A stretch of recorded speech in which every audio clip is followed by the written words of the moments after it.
Well, greetings and salutations, everybody. Welcome to the best damn movie-related show on the planet Earth, the John Campea Show, coming to you from right here on my YouTube channel. I am, of course, your host, John Campea, and it is an awesome honor and privilege, as it is every day, to have you, our international friends, gather around as we celebrate this glorious Monday, talking about our favorite things in the world, movies and movie news, and all sorts of good things. And ladies and gentlemen, he is the happy meal in the fast food restaurant of life. He is the one and the only Mr. Robert Meyer Burnett. Robert, how you doing today, sir? Wow, I taste good, but I'm not nutritious. We're all just a bunch of empty calories. I'm doing well today. You know, new week, hopefully more exciting entertainment news to report on. Yeah, and actually, you and I were just, I'm a little bit excited. You know, I hate this effing pandemic. I hate it so much. But yesterday, Rob, you and I were just talking about was the fewest number of new cases in California, the fewest number of new cases in 9 months since June. So, vaccinations going up, new cases dropping, more and more hospital beds available, fatalities are dropping, hopefully getting back to normal. By the way, I want to share this with you guys. I'm excited. You guys know I'm a bit of a tech head, right? You guys know I'm a bit of a tech head. No. Yeah, a little bit. I like my gear. I do. I've been so excited about the new MacBook M1s, the new M1 processors, the new hotness that's out there. I've been so excited. Now, this just arrived literally 15 minutes before we started the show. I was talking to Rob, and all of a sudden I had to run out the door because the delivery man showed up with the new M1 that I am so excited. Now, this isn't mine. I actually bought this for Ray, who does all of our graphics. He's been working on like an 8-year-old laptop for the last couple of years.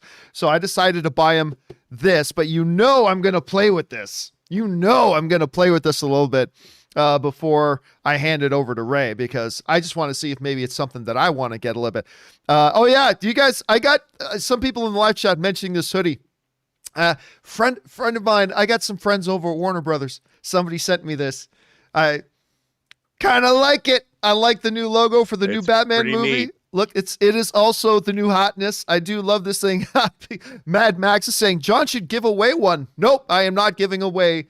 I'm not giving this thing away. This is mine. This is for me. I'm sure they'll be on every shelf pretty soon. Hey, listen, guys, we got a lot of things to talk about here today. Of course, this is how the show's going to go.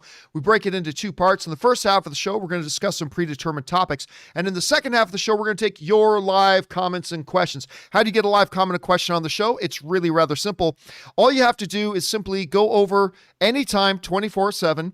You can go to the tip link that's in the description of this video below and just click on it there, or you can enter it in manually at streamelements.com/movieblogtv/tip. You'll be getting your comment or question on the show if it's reasonable, and of course, you'll be supporting the show at the same time. All right. Before we go into all of our main topics today, let's talk about one thing off the top, and that is this. You know, Rob, it has been a commonplace in the entertainment world that movies have been getting bumped and bumped and bumped and bumped, and every once in a while, you know, it gets bumped a third time, a fourth time. One movie that's been bumped an awful lot, it was supposed to come out in early 2020, is A Quiet Place 2. Now, A Quiet Place, I think it was 2018, if that was the year that A Quiet Place came out. A Quiet Place was my number one favorite film of the year.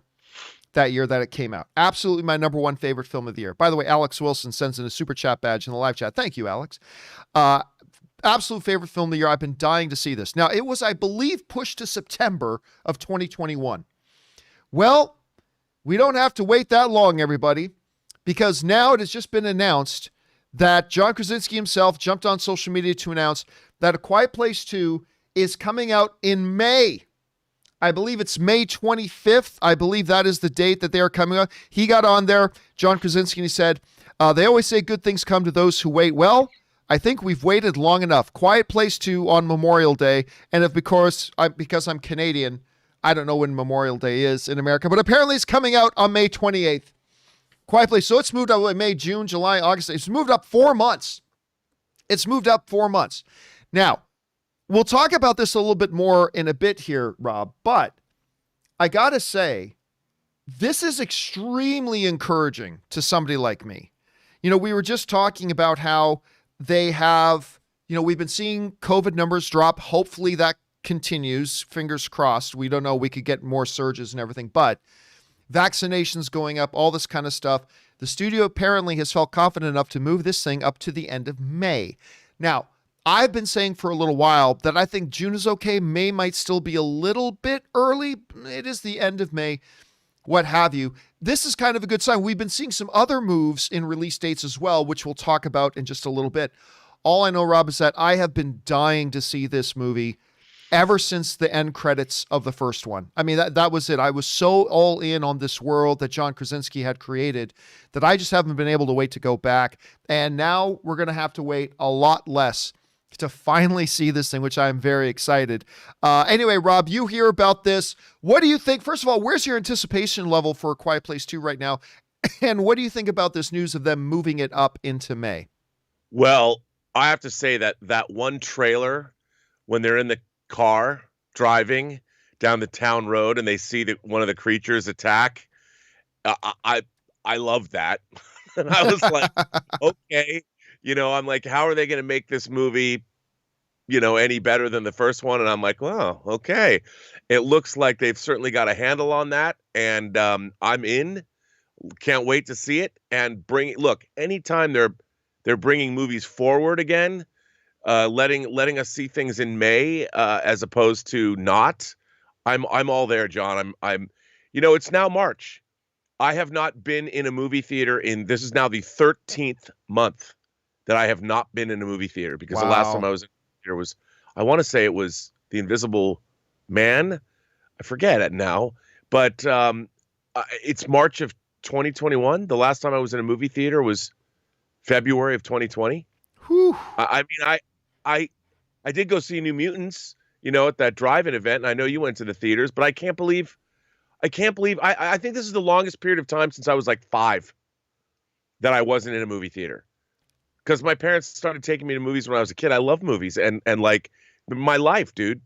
And I can't believe I have not sat in an auditorium and watched a movie in 13 months. Yeah, and I have gone twice in the last year. The last time I went was to go see Tenet at a movie theater in Orange County before they shut them down. And I think the next time I'm going to be in a movie theater is for Godzilla versus Kong. That's the next one I'm going to. And I thought I was going to have to drive out to Vegas, and I totally prepared to drive out to Vegas to go see that, especially now that I live an hour closer to Vegas than I did. So it's only a 3-hour drive instead of like a 3-hour and 45-minute drive. But then word just came out that it looks like in the next couple of weeks, a number of counties, including Orange County, are going to allow movie theaters to open again at 25% capacity. So I'm like, great. Now I only have to drive an hour to go see this damn thing, because I am going to go see Godzilla versus Kong in a theater, and I'm going to go see Mortal Kombat in a theater. These things I'm going to see in the theater. Now, May, hopefully, almost everything else is opened up again. We'll see. Question is for you guys.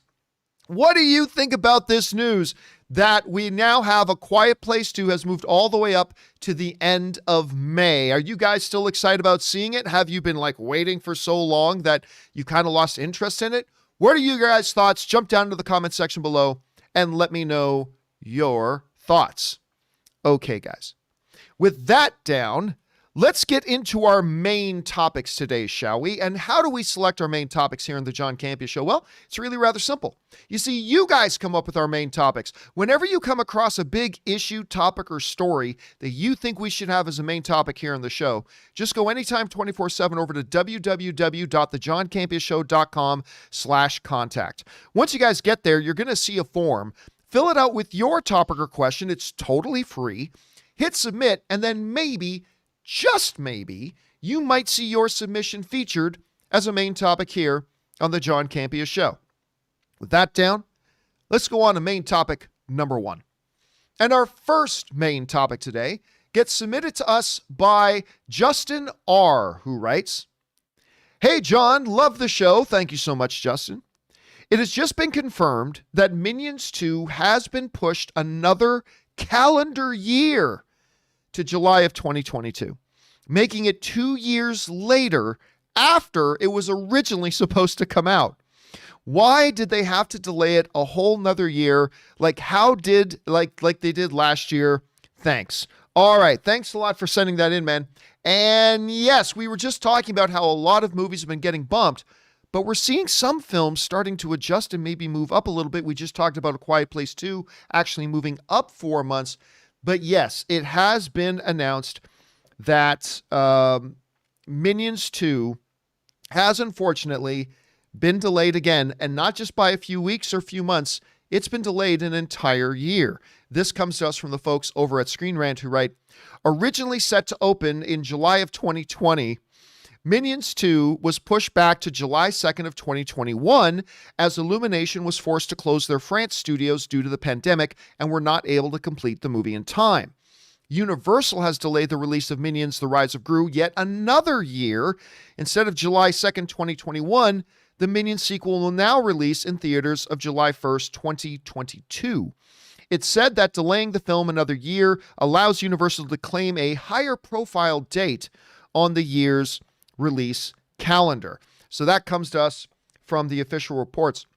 And this is interesting, but this isn't actually pandemic related, other than the origin of the fact that it got delayed from its original release date. Rob, you and I talked about quite a bit the fact that, back in 2020, Rob, back in the summer, and as we were getting into late summer of 2020, you and I discussed the fact that all these movies getting bumped into 2021 are going to cause a traffic jam of sorts there. And you are going to see movies that were sitting in 2021 that are going to have to move to 2022. Some, not a ton, but you're going to see some movies moving because the thing's just getting too crowded. I believe that is the case here with Minions. Why did they have to move it an entire calendar year? I think it's because they really felt this is a June or July release kind of movie. They don't want to release this movie in a September. They don't want to release this movie in a January. They want this movie to be a June or July. And here's the thing, Rob. Minions ain't aging. Right. I mean, Minions isn't, you could release this in 5 years and it would still be the same movie.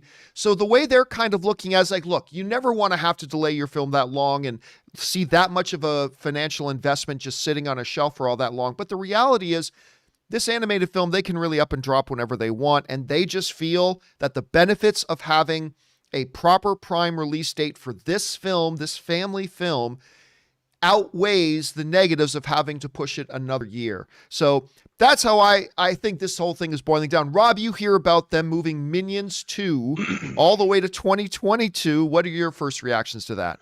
Well, I mean, I think like what you were saying, it is a very crowded field. And now with people bringing films up, it's going to get even more crowded because we're already into March.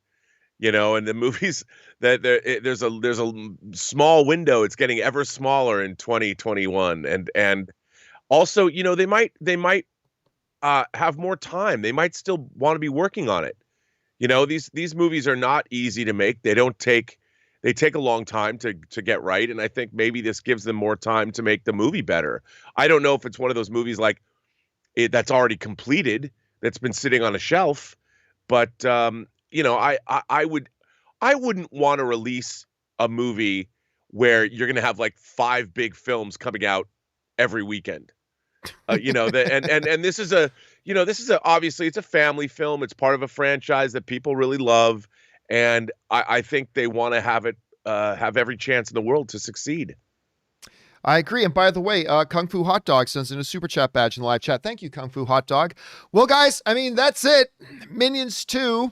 I wasn't the biggest fan in the world of the first Minions movie, to be honest with you, but the trailers for Minions 2, which I saw probably two years ago now, is when I first saw the trailers for Minions 2, it's now going to come out in 2022 in the summer. What do you guys think about the move? Jump down into the comment section below and let us know your thoughts.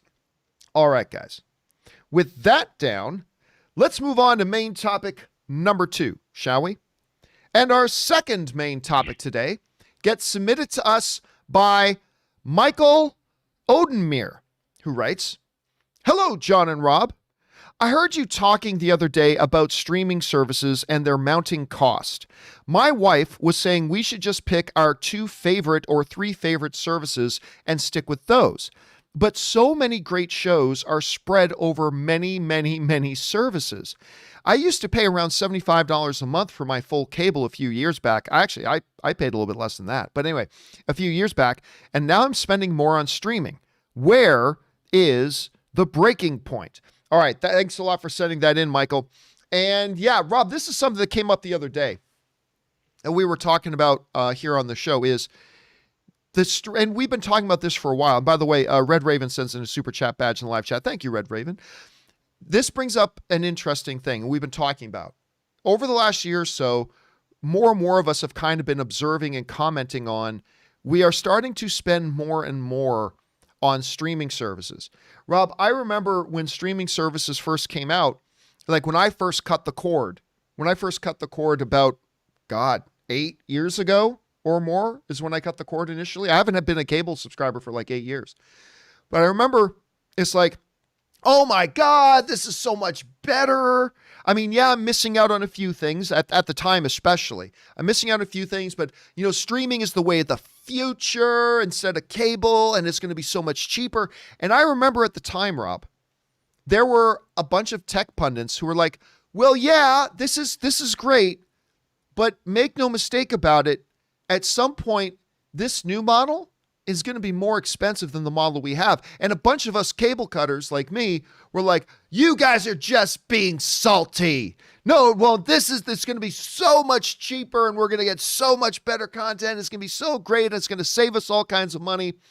And it's going to be absolutely fantastic. Well, guess what? Turns out those people were right. Turns out they were right. It is going to end up, and we have now crossed the threshold, Rob. We have now crossed that threshold where it is now more expensive to stream stuff, depending on how much you get, than it was to do cable. And here's where it really gets complicated. And Michael brings up a really good point in his question, where he says, my wife wants us just to pick 2 or 3 of our favorite services. But the problem is, Rob, so much good content is scattered across a lot of services. Let's jump into the Campea classroom here for a second, shall we, everybody? All right, we're going to jump in here for just a minute. Let's look at this. Let's look at this for just a moment. Okay. Netflix, right? I mean, we could go on and on all day about the different shows that Netflix has, but Netflix right now about $14 a month. And by the way, Tootly Dundee sends in a super chat badge. Thank you, man. You get shows like The Crown, The Witcher, Stranger Things, on and on and on. Netflix, tons of good stuff, $14 a month. And by the way, that price continues to go up. Yep. It's something to keep in mind. Or Disney Plus, which just went up another $1, and it's going to go up more. But Disney Plus, shows like Mandalorian, WandaVision, Falcon and Winter Soldier's coming, all that kind of stuff. Beautiful. All right. You got Amazon. I pay annually for Amazon Prime because I get a lot of Amazon stuff delivered, but I get Amazon Prime. But you can pay $13 a month. You got shows like Marvelous Mrs. Maisel, which is one of the best shows on TV, by the way. The Boys, which is also one of the best shows on TV. The Expanse, which is also one of the best shows on TV. You want to watch any of those shows? You got to have Amazon. By the way, Lord of the Rings is coming. You want to watch any of those shows, you got to have Amazon. What about Hulu? I love Hulu. Let's pay another $12. You want to watch one of the hottest shows on TV, one of the most award-garnering shows on TV, Handmaid's Tale, which is awesome, by the way. I know Handmaid's Tale doesn't look like a show that would appeal to a lot of us who really like our genre stuff. Handmaid's Tale is awesome. Anyway, yeah. Handmaid's Tale, Devs, Runaways. You want to watch shows like that, not to mention all the effects stuff coming? You got to have Hulu. Well, then you come to HBO Max. Well, maybe we can skip out on HBO Max. Well, wait a minute. You want to watch Watchmen? You want to watch Raised by Wolves? You want to watch Barry? You want to watch tons of other of the greatest shows out there? You got to have HBO Max. Well, then Paramount Plus. Who wants Paramount Plus? Well, wait a minute. They got all the Star Trek stuff. They also just announced that Halo series, Rob, that everybody's been talking about forever. It's just been moved over to Paramount Plus. Not to mention, they just announced Avatar Studios for Avatar The Last Airbender. They're going to have a bunch of new series and Avatar movies and all that kind of stuff coming in there. You want that stuff? You got to have Paramount Plus. That's another $10. Well, what about the joke? Peacock. I hate that name. God, I hate that name. But guess what? You want to watch, you live in America, you want to watch The Office now? You want to watch Parks and Rec? My wife has been going out of her mind. That was the thing that finally made us subscribe to us, because she wants to watch Saved by the Bell. So it is what it is. But and you know what? I hate the damn name. I've probably been watching more Peacock lately than any other streaming services, because I love watching Parks and Rec and The Office so much. And they've got a bunch of originals coming too. Well, that's another $10. What about Apple TV Plus? A service that I didn't pay much attention to, but oh my God, Ted Lasso? That show's amazing. Morning Show is fantastic. For All Mankind is fantastic. You want to watch those shows? You got to have Apple TV Plus. Right now, it's only $5, which is great. Right. But don't hold your breath. What about other, like, you're getting into more niche stuff like Showtime? Well, some of the greatest shows of the past 15 years, Rob. You're talking about shows like Shameless and Billions, and I love Ray Donovan. And there's many others. So there's Showtime. There's another $11. What about Stars? Who cares about Stars? Well, everybody's talking American Gods, Outlander, whole bunch of other original. You want to watch that? You got to pay another $9 a month. The point is, even just for these series, that's $107 a month just for these services, Rob. And here's the thing. This is where it gets a little bit scary. You might think, okay, $107 a month. I mean, that isn't as bad as maybe it could be, but there's something to keep in mind. There's two things to keep in mind. One isn't as important, but one is this. I hit the caps lock. The proliferation of new streaming services is just starting. The proliferation of new streaming services is just starting. There are going to be more coming. We already know of 3 or 4 others that are in the works right now. And that number, because we're kind of entering, Rob, you and I have talked about this, into the Wild West phase of the streaming wars, where this is the part where everybody's going to start to get involved. And we didn't even mention things like Tubi, which is Shudder. I love Shudder. Shudder is a great one. Shudder's a really good one. We didn't even mention ESPN Plus. There's a lot of these, and we are still in the phase where over the next 2 years, we're going to see a rapid proliferation of these types of services. And if the current state of affairs, Rob, tells us anything, is that a lot of them are probably going to have some really good programming that we can say. And you know what I used to say, Rob? People aren't going to sign up for a new streaming service or an existing streaming service for just one show. I was wrong. I was very wrong about that. Like, I really thought that was the case, but more and more it's been proven that people were signing up for services just for one show. So the proliferation of new streaming services just starting, which is, of course, going to lead to more expense. But here's the real thing. Oh, $107 a month. Oh, that's great. But here's the catch, and this is where it's really going to bite us in the ass a little bit later. We are in what is called the acquisition phase of streaming. Of steaming. Let me try that again. Of streaming. Right now, you look at things, Rob, like Apple TV, $5 a month. Disney, which launched at $7, now at $8. Here's the Paramount Plus, $10. Peacock with the no ads part, whatever. But here's the thing. This is what is known as the acquisition phase, which is where they come in with a shift in the whole paradigm of things. So these companies come in with pricing to get you on board, to get you and me on board. And it's great, and I love it. But it's not going to last for long. Soon, they will move out of the acquisition phase where they competitively price themselves so low to get everybody into their ecosphere.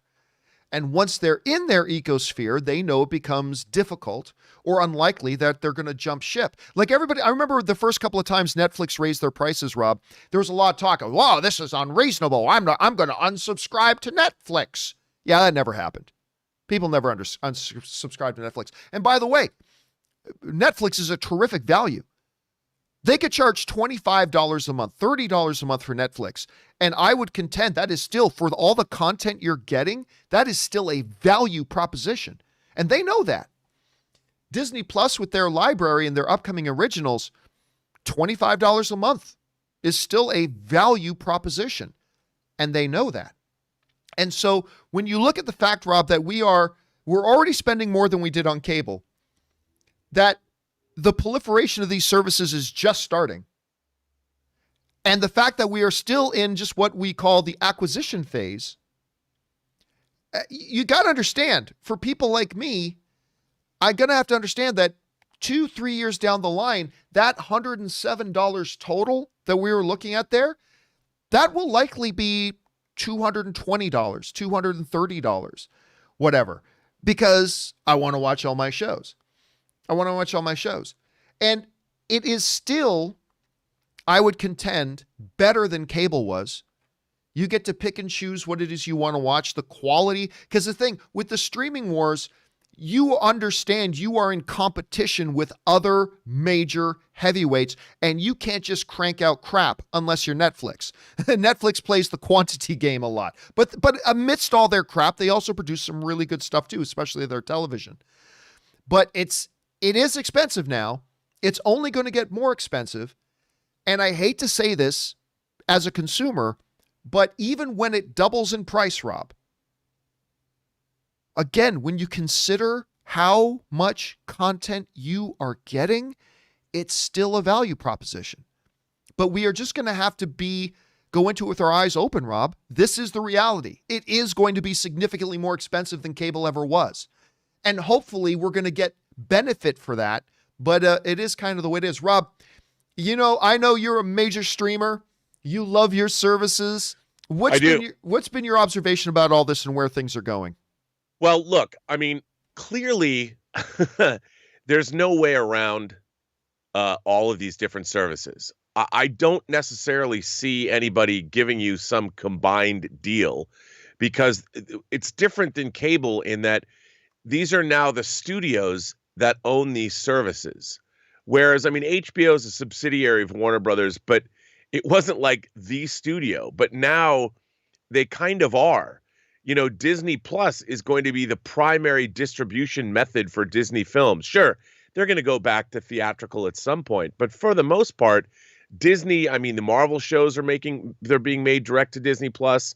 The Star Wars shows are going to be made direct to Disney Plus. So what you're basically doing is they're cutting out, the studio's cutting out your middlemen.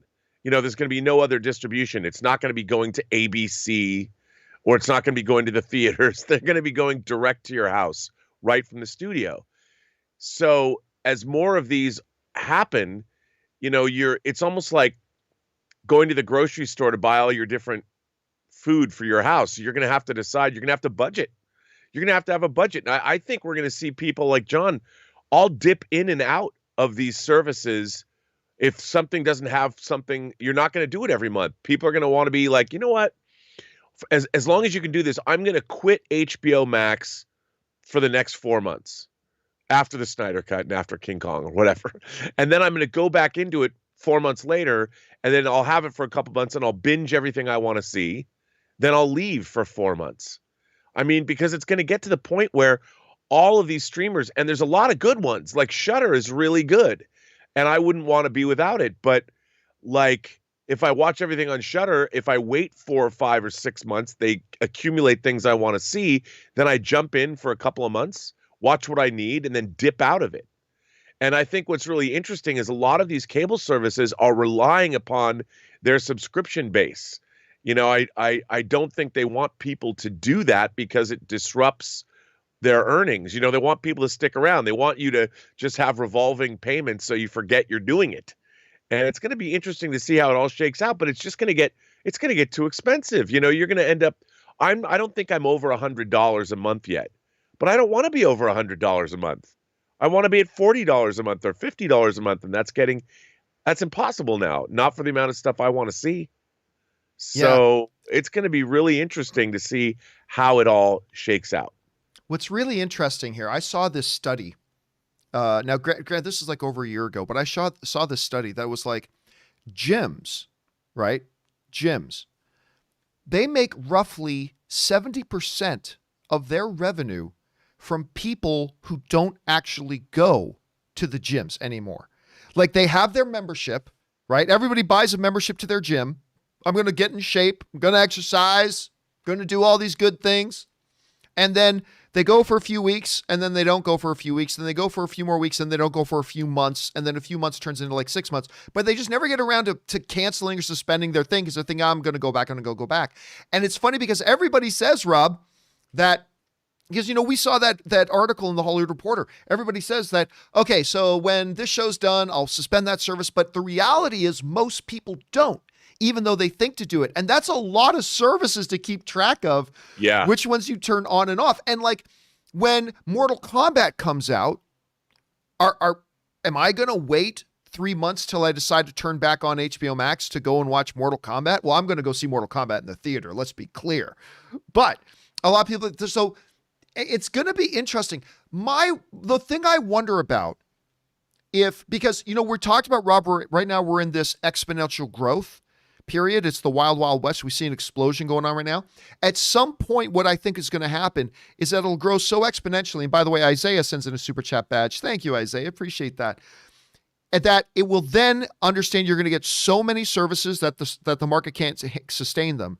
And then they're going to come back down a little bit. And I can't help but wonder, because you raised a great point that I think a lot of people wonder about, which is why not a service that kind of bundles more? Like, could we ever see a point where like Disney Plus and HBO Max enter into a deal together where they say, hey, if you get both of our services combined, it's going to be $30-something. But if you buy the Disney Plus HBO Max package, you get both for $25. Like, I don't know, but it almost seems like if it was really an open market, you would think at some point these bundled packages will happen. But you pointed out it's a little more tricky to do that with individual streaming services than it is with, like, say, network. Can you see a way that something like that could happen? Or are we really just stuck that you're not going to see bundles unless they're owned by the same company? We're just in this, a la carte thing permanently. How do you see that working out? Well, that's the thing. I mean, I don't know how, when you're dealing directly with a streamer, like you're paying Disney Plus directly. Again, you're not going through any kind of a middleman. And I think that these streaming services have built their entire business around being paid directly. And they're spending, remember, they're spending an enormous amount of money on new programming. And it's direct to consumer. And I think that is a whole new business model, and they rely upon taking in a certain amount of money every month to justify what they're spending on productions. So bundling up things is, what are you going to have, a third party that's going to come in and take a chunk of that money? I don't think that's ever going to happen. I think that they're going to want to keep this model. It's a new model. I think in a way, the same way that I believe Fork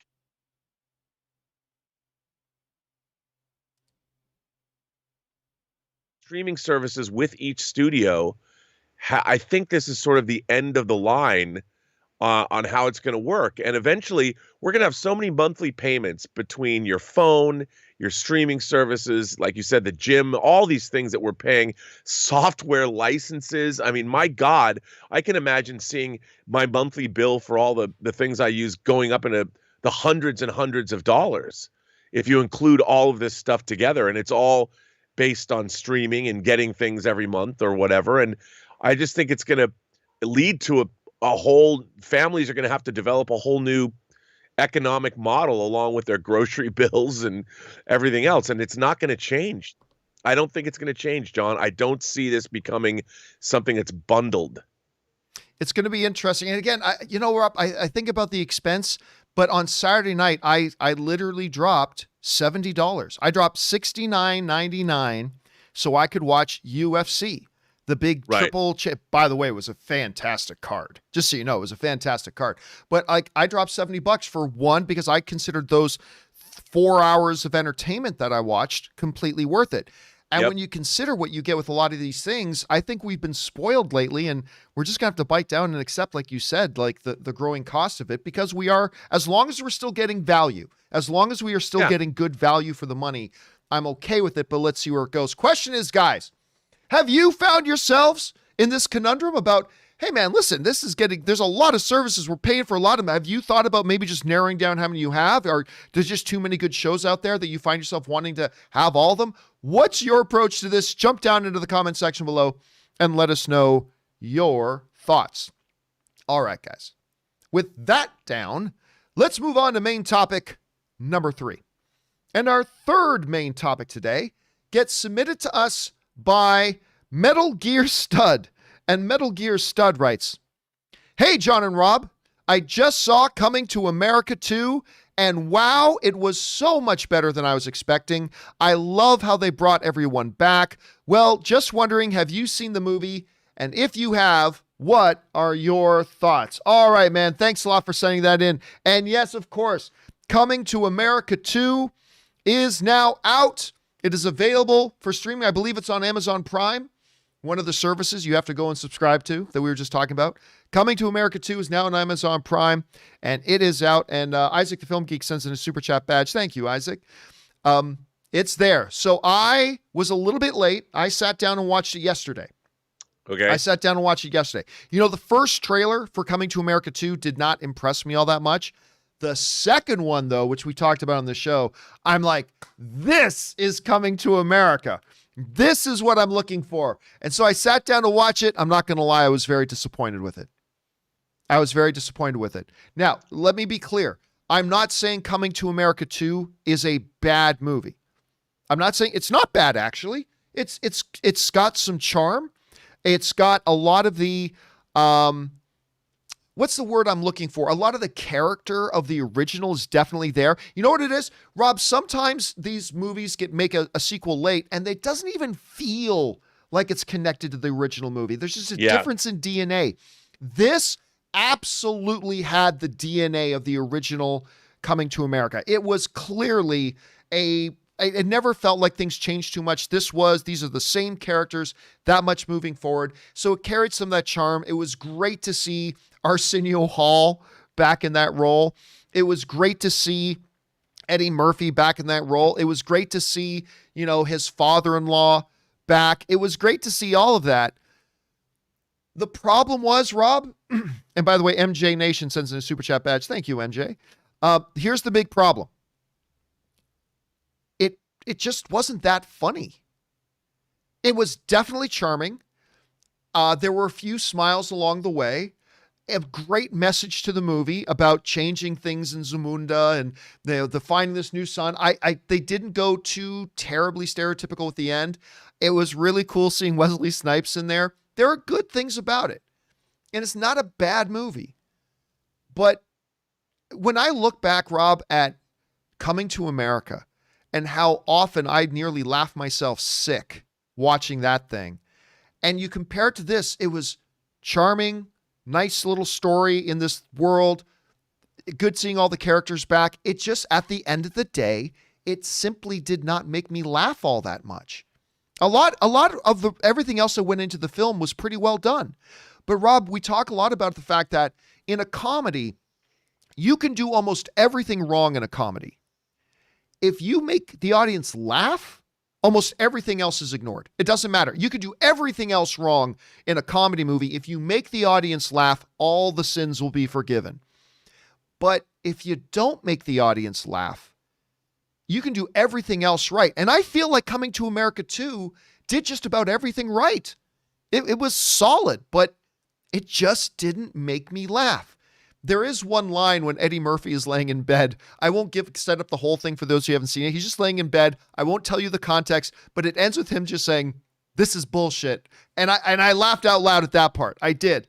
But that was the only time I actually really laughed out loud. And a nice movie, nice nostalgia, pretty well executed. It just, the laughs weren't there for me. Rob, did you have a chance to watch Coming to America 2? And if so, what were your impressions overall?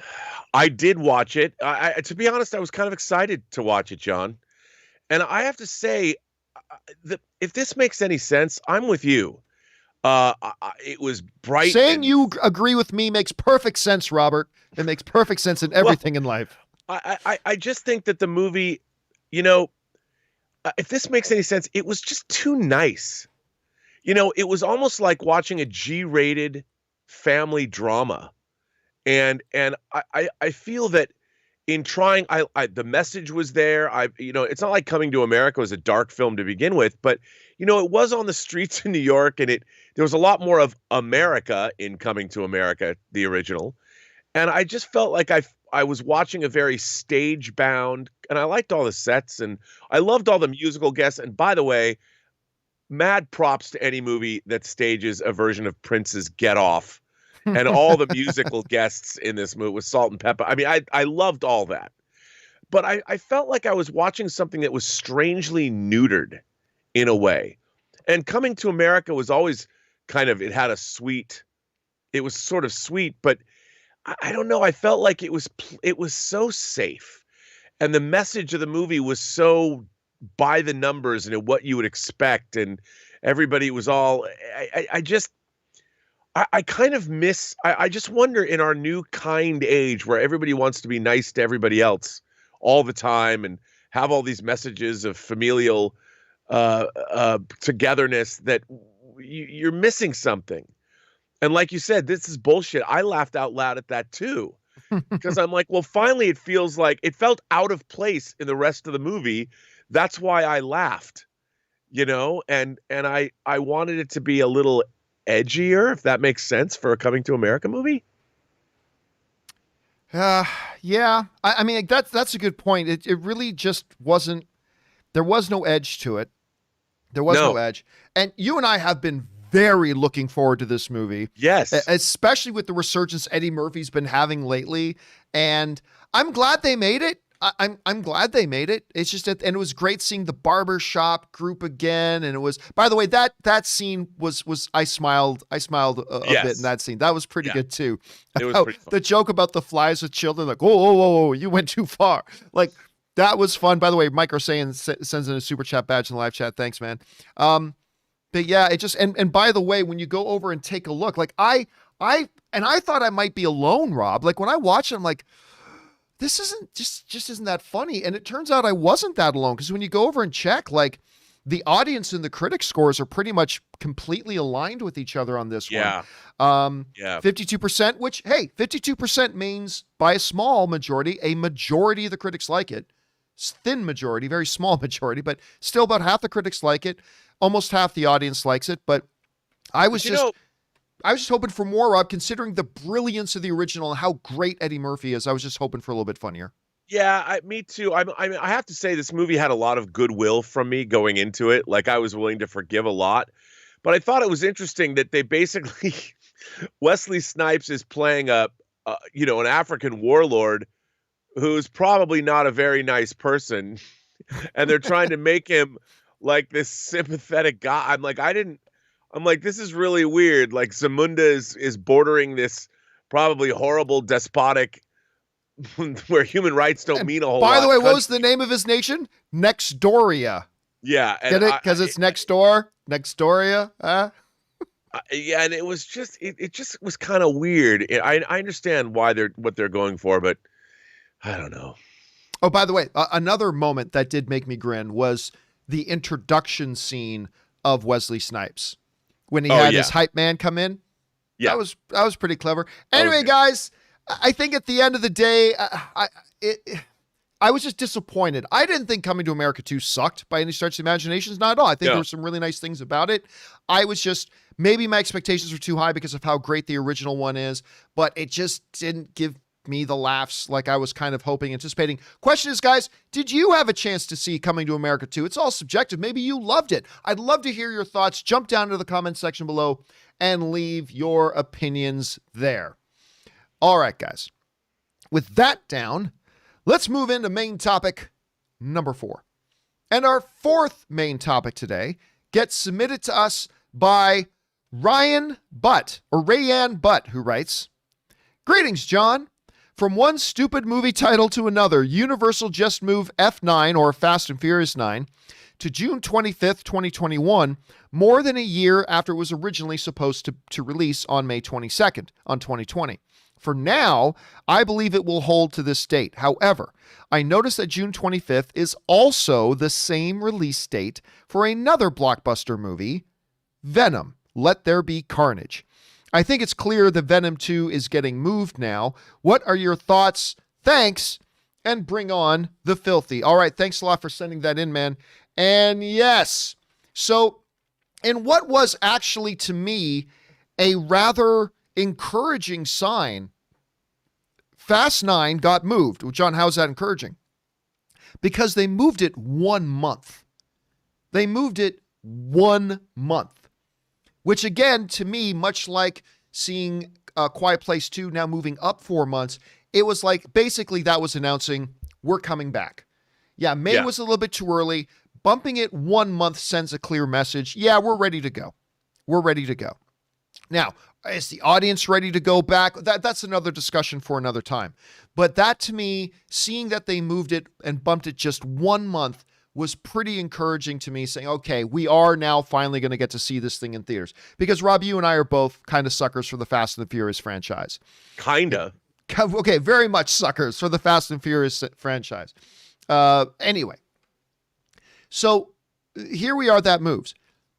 But in the midst of that, and that news just dropped a couple of days ago, there was a footnote to it, which a lot of people overlooked, which Rayanne did not overlook, which is it has just happened to move to the same day that Venom 2, Let There Be Carnage, is supposed to come out.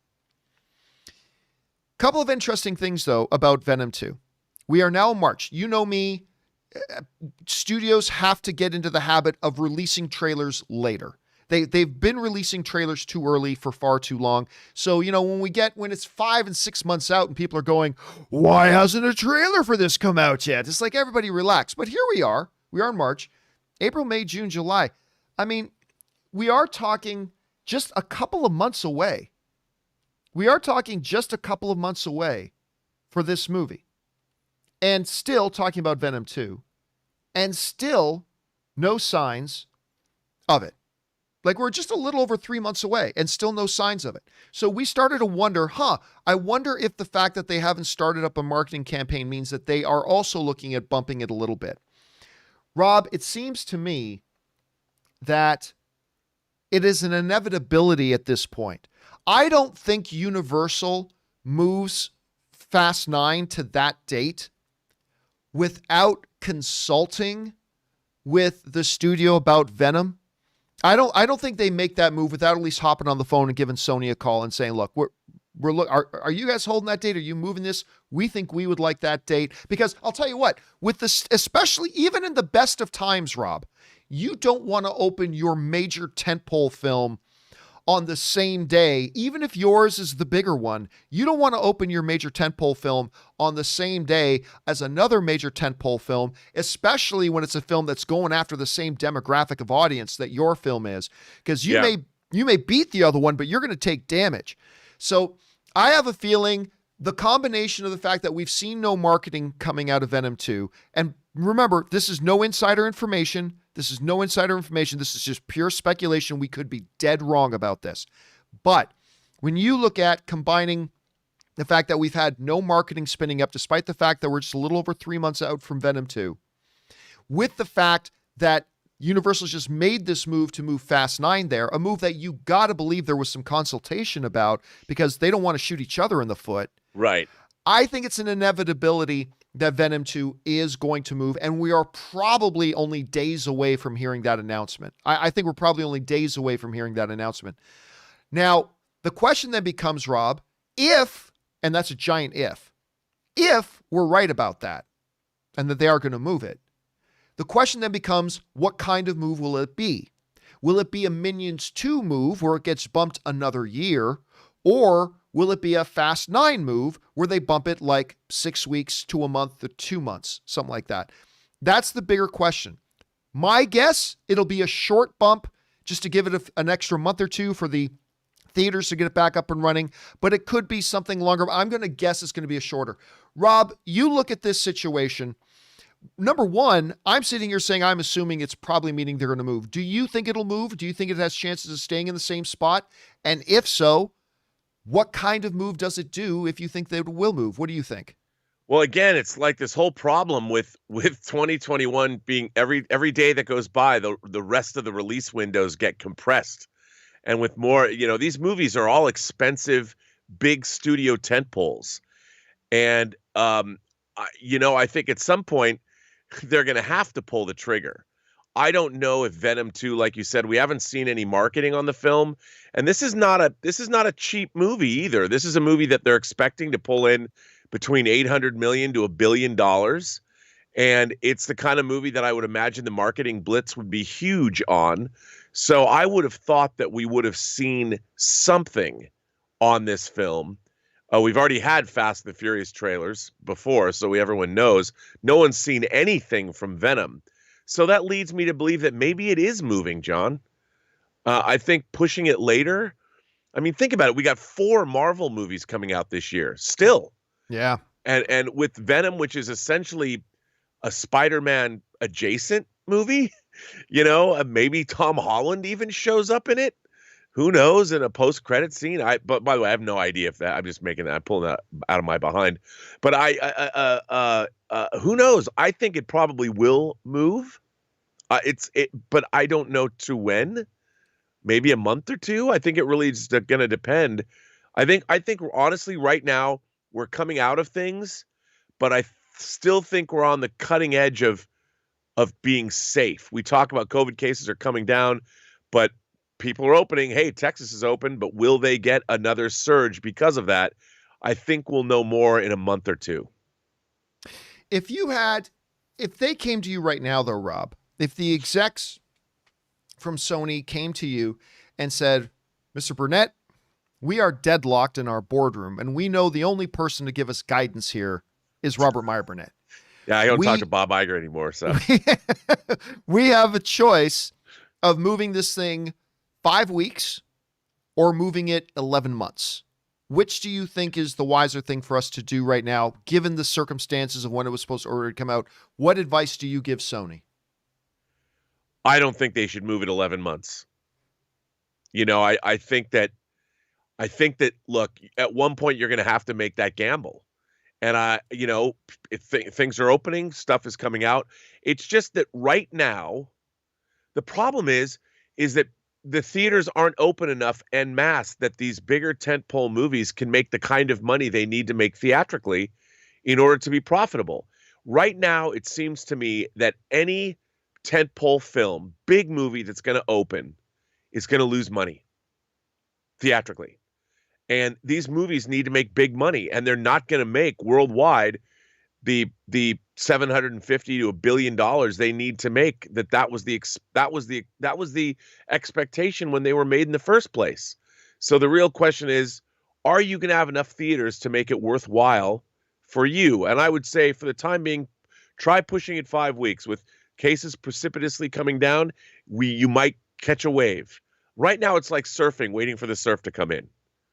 And I think you could be having a great day, or the water's going to be glassy all day, and you just sit out there waiting. But I think if you're going to bet that these waves are going to come in, meaning the waves of people going into movie theaters because it's all open up and everyone's vaccinated, you got to pull the trigger. We're still 3 months away. Why not push it another 5 weeks and buy yourself that extra time? Well said. All right, guys, question for you is, what do you think is going to happen to Venom? I think it's inevitable. It will probably move. I think all signs point to Venom moving. Maybe we're wrong. Maybe it sticks in its spot and they figure out a way to make that work. But my guess is that it moves. But then if it moves, does it move like a month or two? Does it move like 11 months?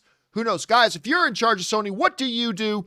Jump down into the comment section below and leave us your thoughts. All right, guys. With that down, we're going to do one more bonus topic, Rob, that you and I didn't even discuss. But it's one that I think we should talk about here for at least a minute. Here. And because you and I have not had a chance to collaborate and talk about this, actually, you and I have On the not. couple of times that we've talked, we haven't actually talked about the finale of WandaVision. Now, I don't want us to go into a full review of the WandaVision finale or anything like that. Oh, no. Because that would be forever. I only want to take a couple of minutes here. But one of the interesting things that came out of WandaVision is, of course, a lot of theories, but we knew this was going to happen. I said this every week, Rob. Every week, we're going to find out that a bunch of theories are right and a bunch of theories are wrong. And that's been true all along. But there are some people who found out that their theories were incorrect. Like, hey, you know what? I thought they were going to end with this major Shakespearean tragedy. Yeah. And I didn't want them to have the stereotypical cookie cutter happy ending. And they didn't give me the one I wanted, but they didn't give me the one I feared. They were kind of in the middle. You know, kids are gone, Vision dies, all that kind of stuff. But Wanda came to a place of acceptance, which is the final stage of the grieving process, is acceptance. And so she sort of came. So it's kind of somewhere in the middle, and I appreciated it for what it was. But, you know, there are a lot of people who were very upset that X-Men didn't show up. There were a lot of people who were very upset that Pietro wasn't Pietro all along, which I told you, but he wasn't actually Quicksilver. A lot of people, and it's the thing, Rob, that we always try to warn against is that, you know, we get our theories blown apart. And it's like, okay, but put that aside. Was it still good? Because I had several of my theories blown apart. And it's like, oh, but they did something that was still really good anyway. And we appreciate it. It brings up the question, Rob, of it's fun to engage. Actually, it's amazing to engage in theories and speculation and all that kind of stuff, as long as we know to leave all those theories and speculations at the door once we come into the living room to watch the show. We got to leave those expectations behind so we can just watch the show and judge it on its own merits. But have we gotten to a point as a fandom where people just get too attached? Because it's not just WandaVision. We've seen it happen in other things. People get too attached to what their own theories are, to what their own ideas are of what's going to happen, to their own speculations, that they condemn themselves that if the movie or show doesn't do what they were expecting to have happen, they automatically discount the show. And I think we've seen some backlash. Anyway, Rob, what are your thoughts on that overall? And how bad do you think we saw it here with the WandaVision finale? Well, I was talking about this on my own show yesterday, over the weekend. And I was like, here's the thing. We are given an expectation because the Marvel Universe itself has set that up, with their post-credit sequences, with their Easter eggs and the teasing and all of that. And I think what's really interesting is we as viewers were imposing a lot of expectations onto WandaVision that were not based on the show that was being shown to us. Right. That and I think that, all of these speculations, I think it's kind of a double-edged sword, because on one hand, we do impose all these things. I think the biggest takeaway I get, John, from this is that we were talking about initially how we love the idea that each week that went by, this was not a bingeable show, that we were waiting a week to see every episode. And I was totally down with that. I was like, look at how much speculation and how much fun everybody's having. But ultimately, it led us down a path where many people were let down by the 9th episode. Up until the 9th episode, I too was like, man, I was all in. And I kept wondering, I've been thinking about this. I was kind of under the weather on Saturday, so I thought about this a lot. I'm like, I wonder if I had watched WandaVision and binged the whole thing with no expectations and no theories and just watched it all unfold, would I have felt the same way? Because I wouldn't have spent every week answering millions of questions and speculating and thinking and going back into the Marvel lore and reading about Nightmare or Chthon or Mephisto or Speed and Wiccan and going into all the comic book history and all that. If I just sat down and watched the damn show, would I have thought, wow, this is a lot of fun. This is really great. But now we've had so much time to pull it apart. I feel maybe we shouldn't be pulling things apart like that. We should wait until they're over, because we did set ourselves up. And then we had to listen to people. There's going to be a Skywalker cameo. I mean, and that was actors like Paul Bettany. He really was. I saw him. He was making a joke about acting with somebody he's wanted to act with for a very long time, being himself, And I'm like, we did this. We as fans did this. The show didn't. We did. Yeah. I And agree. is that fair? And here's the thing too. I believe that we rob ourselves of something here because look, one of the great things about this, I always mispronounce Chthon's name, but whether it's Chthon or Nightmare or Mephisto or any of that kind of stuff, these are characters that a ton of people had never even heard of. Right. And now they know about these characters. They went Yep. and researched them. They never even heard of Wiccan and Speed. But then they went and researched them and found them out. Now they know all about Wiccan and Speed. They never knew anything about the history of House of M or anything like that. And Yep. guess what? They went and found we have had so much fun over 2 months, the course of 2 months.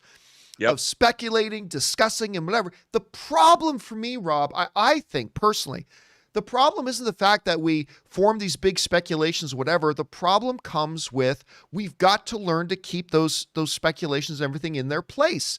It's great to have them and theorize. And by the way, a lot of theories came true, like theories I didn't think was going to happen. A lot of people theorized that Monica was going to get her powers in this show. I didn't think that was going to happen. I thought they were going to wait for that till Captain Marvel 2. But she became Spectrum or Photon or Captain Marvel, whatever name you want she goes by. You know, they gave her a lot of names in the comics. She's got like 5 different names. Anyway, they gave her powers there, and I didn't think they would. There was another number of other big theories that people had that did come true at the same time. But it's just this, I feel like we rob ourselves of that joy when we fail to compartmentalize all that and saying, okay, that's all the fun we had. Now let's put it aside and watch the show for what it is and appreciate it for what it is. Because, Rob, I don't want people to stop theorizing. Right. I don't want us as fans to stop wanting to dig in to the lore and dig into the history and research theories. I don't want that to stop. I want us to continue doing that, but just realizing, okay, now if they don't do what we thought they were going to do, is it okay? And yes, it is okay, because I thought overall the show was fantastic. It didn't have the ending I was exactly looking for, but it was still a really good ending. I love the second post-credit scene. I just thought they did a lot right, and I just think we rob ourselves, because you're right. I love the way you put that. We did the setting up. You know, Yeah. we did the setting up. And so I don't know. I don't want to lose the theorizing.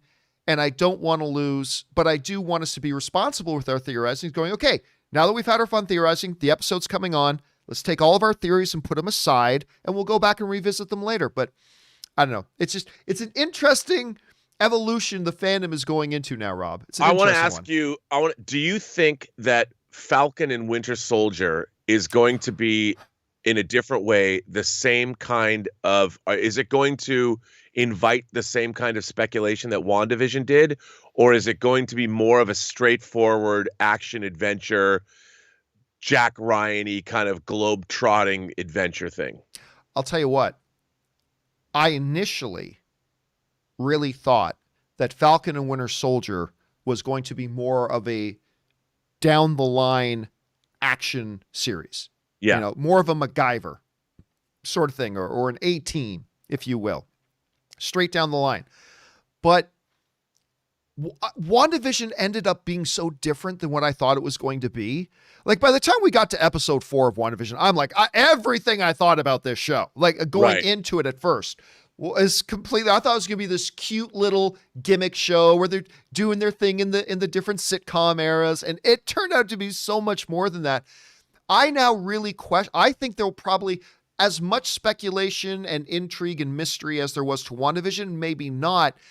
But I think what Kevin Feige is showing us is that the era of the stereotypical formula comic book entity is gone. We are going to hyphenate everything. Everything's going to be hyphenated now.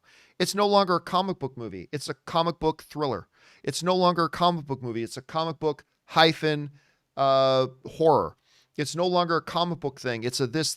So I have a feeling after watching WandaVision that there's going to be more mystery to Falcon and Winter Soldier than I thought there was going to be. I do. What about you? Where are you on that right now? Yeah, I think there's probably a lot more to that too. If they introduce U.S. Agent as a new Captain America, and there's more of a conspiracy vibe happening, and maybe they'll pick up threads that are part of Black Widow, since Black Widow's a prequel, we might see some of that.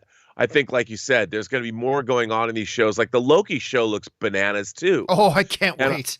And I think with the Time Variance Authority, and if there's a female Loki, I guess so much craziness going on. And I think they're going to have to subvert expectations, because why just do your standard Jack Ryan conspiracy? But I mean, I still lean to it being more like Winter Soldier than, say, WandaVision. That it's going to have more of a straightforward action narrative. But again, that's my expectation, and I could be wrong. Right. But I think you're onto something there, because with Falcon and I do not believe Falcon and Winter Soldier is going to be like WandaVision, in the sense that we waited till episode 9 to have our first real, and it was a terrific, but our first real action sequence. That's not going to be, we're going to get a much heavier doses of action stuff. Yes. I'm not saying every episode is going to have some big, set piece action sequence, but there's going to be a lot more of it, I think, in this, but it's going to be very interesting. And dude, we're only a couple of weeks away. Well, it's a week from we get the Making of Wanda show, yep. And then we jump into. But what I was thinking, how the Marvel universe has been, they always do different versions. Like Winter Soldier was a conspiracy theory thing. I think that, I mean, it's obvious, but we're gonna finally get our first buddy cop movie. Think Lethal Weapon, or it's not buddy cop villain, 48 Hours. Running Scared. I think that Midnight Run, that team up of disparate, mismatched dudes coming together, and they have to work their differences out and solve a problem. And I got to tell you, from that perspective, I've missed those kinds of movies. And I hope that this gives me that sort of that buddy cop vibe, the Riggs and Murtaugh vibe that I used to love in the 80s. And I hope they bring us that. All right. Questions, guys. What do you think about that? Do you think we should just stop theorizing? Do you think we need to learn how to compartmentalize our theories? I mean, I don't know. What do you guys think about all that? Jump down to the comment section below and let us know your thoughts. Okay, guys, with that down, let's now move over and start taking your live comments and questions. Just a heads up, we are a little bit behind on getting caught up on all the live comments and questions, because we didn't actually end up having an episode of the John Campea Show on Friday. So that means it's been a little longer than normal since we started taking questions, so we're a little bit behind. The first couple, I'm guessing, Rob, I haven't read through them yet, but I'm guessing in the first batch of questions, there might be some people theorizing, because after the John Campea Show on Thursday, some people still sent in questions after the show, which would have been before WandaVision aired. So I'm expecting we're going to get at least a couple of speculation questions about WandaVision tonight, but let's find out here. Let's jump into it. We're going to start things off here with Michael H. Jones, who writes, by the way, tips and $20. Thank you, Michael H. Jones. Appreciate that, man. Hey, John, just finished all 4 seasons of Kim's Convenience. Thanks for the recommendation, and okay, see you. Dude, Kim's Convenience is the shit. I love this show. I am so in love with it. It's great. It's not quite as good as Schitt's Creek, but it's so fantastic. I have been watching season 5 on YouTube, because there's no way to watch it here, but the episodes are up on YouTube, so I've been watching season 5 on YouTube. I'm so glad you found it, Michael. If you guys haven't checked out Kim's Convenience, by the way, Simu Liu, the guy who's going to be Shang-Chi, this is his show. I mean, he's not the main star of it, but this is where he got his big sort of exposure. So you should go check that out. All right, next up, Roberto writes, theory. Feige is going to use the multiverse to bring the X-Men, but he's also going to leave them there into their own universe. Oh, I wish, man, but I don't think that's the case. I wish. That way, explaining that they always existed and leaving the door open for a crossover. Rob, to me, I originally wanted Comcast to win the Fox. What's the word I'm looking for? The bidding war? The bidding war. I wanted Comcast to win instead of Disney, because I liked somebody else, another studio, making movies instead of all of it. And I just kind of feel like the MCU is a little bit overcrowded. I mean, if Fox had been under Disney this whole time, we never would have gotten Deadpool. And we never would have gotten Logan, to me, a top 3 comic book film of all time. We never would have gotten those films. And I kind of like the idea of them being under Comcast, but they didn't. So now they're here. They're going to be under Disney. And I really, really want the X-Men to be in their own separate universe, separate from Avengers and separate from everything else in the MCU. I just feel like the MCU is getting a little bit overcrowded. But Feige is Feige. He will find a way to make it work. He will. So I wish that were true, that he was going to keep them in a separate universe, but I don't see, I wish that was the case, but I don't see him doing that. I think he's going to merge it all in together, and we'll see. I don't know, Rob, what do you think is going to be the ultimate end game of that? Well, I think the X-Men, I think WandaVision pretty much ended the question of mutants because they're there. Pietro and Wanda, we saw as little kids, had latent mutant abilities that were obviously augmented. Oh, you're so wrong about that. No, they did not. She's a witch from birth. No, she's a mutant. No, she's not. She's a mutant. No. So is Pietro. They had no, their he's powers. not. They never said that. Not at all. You and I will fight about this off camera. Continue with your incorrect point. She's a Nexus being. She has latent mutant abilities. She casts spells. I mean, that's her ability. I don't think that, like Wanda, she has latent powers, whereas Agnes had to learn her powers. She even says it on the show. She's like, "Where'd you get all these powers? I've been studying this my whole life." That's because she's the Scarlet Witch. And that's the one thing she points out is you have the power, but without the knowledge yet. She's a mutant. I'm telling you, man, and I'll tell you, the mutants are already in the Marvel Cinematic Universe. We just haven't seen their stories told yet because they've been concentrating on the Avengers and metahumans as opposed to Homo Superior with the mutant gene. That's what I think. And they're going to slowly introduce us to those characters. And I think they'll always have been here. Sorry, go ahead. Finish your thought there. They just haven't been. We haven't seen them, and they're not. They've been working and living in secret, just like the Eternals have been. And I think the Eternals, whatever they do with the Eternals, and however they explain the Eternals' presence on Earth for thousands of years, which we know we're going to see a thousands of years span in the movie. I think there's going to be that'll be the movie to look to, and I wouldn't be surprised if there's a heavy mutant. I wouldn't be surprised if mutants that we've known about, like someone like Apocalypse, Abin Sur, might be mentioned. And Sabanur, yeah, would be mentioned in Eternals, because those characters have been here for a long time. But we'll see. I don't know. I think your methodology may be right. I mean, that's as good of a theory as I've. I mean, I'm one of these guys where I actually don't have a theory. I have no idea about what the best way would be to bring them in. I mean, there are problems with saying they've been here the whole time because there's a lot of mutants and they spontaneously combust. Their power spontaneously emerge. But your methodology they may actually go about the route of saying they've always kind of been there. It's difficult. But actually, going back to House of M, I was thinking about this the other day, Rob. The big problem with saying the mutants has always been there is that it's impossible to keep that secret. A teenage kid, like a 13-year-old kid, hits puberty and all of a sudden he makes cars explode around him. You can't keep that secret. But going back to House of M stuff, like after House of M and the whole mutant decimation, where the 1 million+ mutants in the world were suddenly reduced down, what was it, 198? Is that the number? Like there were, so after House of M, there were like millions of mutants in the world, but then all of a sudden, there was like 198 or 193 or something like that mutants left in the entire planet. And maybe if they say that mutation is really, really small at this point, where there are literally like 60 mutants on the planet. Yeah. Then that methodology could very well work. That could work. But I don't know whether it's saying they're from an alternate dimension, merging dimensions, something like that. That's all possible too. I don't have a good theory for it right now. Anyway, all right, let's move on here. The facilities guy writes, your rant against AMC was spot effing on. You spoke for many current and former, like me, employees. Adam Aaron, backed by Wanda Group. Actually, it's a little known fact. A lot of people don't realize the Wanda Group no longer has a controlling interest of AMC. They did for a while, but a lot of people forget Wanda no longer has a controlling interest of AMC. Just throwing that out there. Anyway, backed by the Wanda Group, has run AMC to the verge of ruin. Without going into specifics, Jerry Lopez knew that, I always call Jerry Lopez Gary. I don't know if that's a Parks and Rec thing. I always call him Gary. Anyway, you're right. It's Jerry Lopez.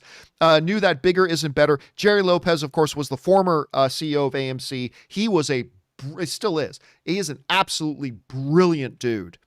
Brilliant dude. When he decided to move on, he's the CEO of another company now, whatever. But when he decided to move on, AMC got a pretty lackluster replacement for him in this buffoon, Adam Aaron. Anyway, that's just kind of my take on that. All right, next up. Aaron in the UK writes, hey, UK Prime Minister Boris said that all restrictions will be lifted in the UK by June 21st. That might not be as overly optimistic as we once thought, depending on how well we stick to things here. Great news for films / Comic Cons, etc. To my random question, why do you think Wentworth Miller, Prison Break, never became a top Hollywood star?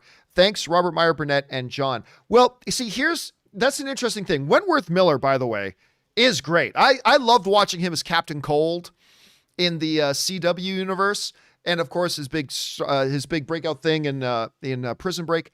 The question isn't. Here's the problem. There are so many actors in this business, Rob. There are so many, and only a finite percentage of them hit that tier. And by the way, the very fact that you can just say the name Wentworth Miller and we know who we're talking about, that says he's had a pretty successful career. But why didn't he make it to that top thing? That's the wrong question. The question becomes, why would he? You know, there are so few who actually, percentage-wise, Rob, that actually crack that upper tier. It's not like, well, what went wrong with him that he didn't become a big A-list star? It's like there's so many people competing for a gold medal just because you didn't win the gold medal. It's like, wow, what's wrong with you? Well, only one person wins the gold medal. So the question really isn't why didn't he? It was like, why would he above so many other people? It doesn't mean he's not great. It doesn't mean he's not super talented, but the question actually has to be flipped around. I don't know, Rob, what do you think about when you think of Wentworth Miller? Well, if you look at him, you know, there's some actors that are content to be in television, and he's had a pretty long career. If you look at his IMDb profile, he was in a Buffy the Vampire Slayer episode in 98. And then, of course, Prison Break. I mean, that ran for quite some time. Yeah. He probably made a big money. And people forget, he's also a screenwriter. You know, he wrote the movies Stoker and The Disappearance or The Disappointments Room. And those are how many actors do that? You know, that's pretty amazing. DJ Caruso directed The Disappointments Room, and of course Stoker was the Chan Wook Park film. And that was a Nicole Kidman movie. So he's had a really interesting career. And remember, you know, he's been a working actor for 25 years almost, and he's done quite well. You got that TV money, you know, working on a show like Prison Break, which was an actor who's shrewd and can make decent investments. You can live on that for a long time. So maybe, you know, with the DC, the Arrowverse stuff he's done too, not bad. You know, it's always you got to look at some people are not looking for superstardom. And I think as a TV actor, he's done quite well. All right, next up, we got BK Dan, who writes, hey, John, just going to say that the interview Matt Shankman, he's the director of the episodes of WandaVision, did with comicbook.com was eye-opening. Just to all other fans of the show, go and watch it. Yeah, and of course, he just did another one with Kevin Smith. He did an interesting one on Kevin Smith where he said he originally had this idea that the rabbit was going to be more than just a rabbit and all that kind of stuff. So yeah, you should go and check out those interviews. If you're really into WandaVision like we are, you should go and check out those interviews, and gives you a little bit more texture to our understanding of the show. All right. Water and Escape writes, the actor who played Joffrey in Game of Thrones quit acting after his role was done. Made me wonder if there is an unspoken understanding in the acting community that certain roles can affect mental health. What do you think? I don't know. I'll be honest with you. This whole idea that if you're going to, I don't know, maybe this is, look, full admission, I'm not an actor. So anything I say about my opinions of how actors handle certain things is me completely speaking out of my ass because I'm not an actor. I don't know. I don't understand the stresses of an auto mechanic. I don't understand the specific stresses of an accountant. I don't understand the specific stresses of actors and what affect them and what they don't. So I don't know. As a complete outsider, somebody who's not an actor, I look and say, you're pretending to be something. it seems weird to me. Like, if you're not able to pretend to be something without it affecting your mental health, I mean, doesn't that suggest then watching TV shows should affect your mental health too? And I don't think watching TV shows affects your mental health. I think there've been enough studies to prove that. But I don't know. It's just weird to me. Here's what I think, Rob. And again, this is full admission. This is me speaking out of my ass completely. This is me completely speaking out of my ass. I think it has less to do with, like, in certain circumstances like that, it has less to do with them playing the character as it is with the real life pressures and the real life drama and the real life stresses that happens as a result of being a kid that age, being the most hated fictional character in the world at that time, being that young and being a part of a show that's the biggest show in the world, and all the things that happen when he walks off of set. My guess is, again, completely speaking out of my ass, my guess is that probably had more to do with anything else. But I'm not going to pretend like I fully know the situation and that I fully know the dude. I don't. I could be so far off in that, but that's just my first impression. What about you, Rob, when you hear stuff like that? Well, I mean, it's the same thing. You know, I feel like you do, and you know, it's hard to say sometimes, and but I agree with you. I mean, I do, and yeah. All right. I mean, I have to contemplate this further, I think. I agree with you. Think about it for a second, because I'm sure a lot of people hear us talking and they think, and I understand, going, oh, boo-hoo, poor little rich famous kid, right? But the reality is most people don't understand that, yeah, there's a lot of glory, but there comes with it a price tag, right? Yes. And especially if you're the age that kid was when he was doing that show, the pressures, because you don't even have to be famous, right? You don't have to be famous. Like, I remember, like, me and Jeremy Johns would talk sometimes. It's like, you can be like a fucking nobody like me, right?